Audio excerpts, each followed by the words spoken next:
आपका और हमारा पैसा बैंक्स में सुरक्षित रहे, इसके लिए आरबीआई बैंक्स पर नकेल समय समय पर कसता रहता है। आरबीआई हमेशा ये ध्यान दोस्तों रखता है कि जो बैंक के खाता धारक हैं उनका पैसा बैंक में सुरक्षित रहे। कई तरह की पाबंदियां कई सारे बैंक्स पर आरबीआई ने लगाई हैं। जुर्माना भी कई बैंक्स पर आरबीआई ने लगाया है। जो बैंक्स ढंग से सही काम नहीं करते हैं, नियमों की अनदेखी करते हैं और आपका हमारा यानी कि अकाउंट होल्डर्स खाता धारकों का पैसा डूबने का खतरा जिन बैंक्स में रहता है।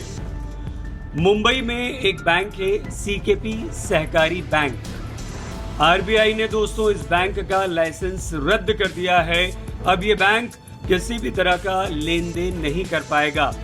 इसका मतलब ये हुआ कि सीकेपी सहकारी बैंक के अगर आप अकाउंट होल्डर हैं, इस बैंक में आपका खाता है, तो आपके पैसों का क्या होगा।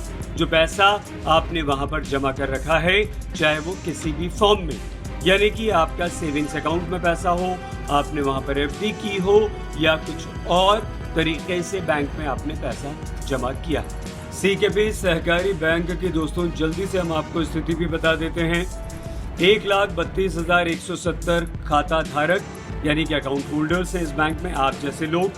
इसके अलावा 485 करोड़ रुपए की कुल धनराशि इसके अकाउंट्स में है। लेकिन डरने घबराने वाली बात यहाँ पर यह है कि 161 करोड़ रुपए का लोन सीकेपी सहकारी बैंक पर है और इसी की वजह से आरबीआई ने इसका लाइसेंस रद्द किया है। DICGC यानी कि deposit insurance credit guarantee corporation, ये कॉर्पोरेशन आपका पैसा आपको वापस करेगा, आरबीआई ने ये कहा है।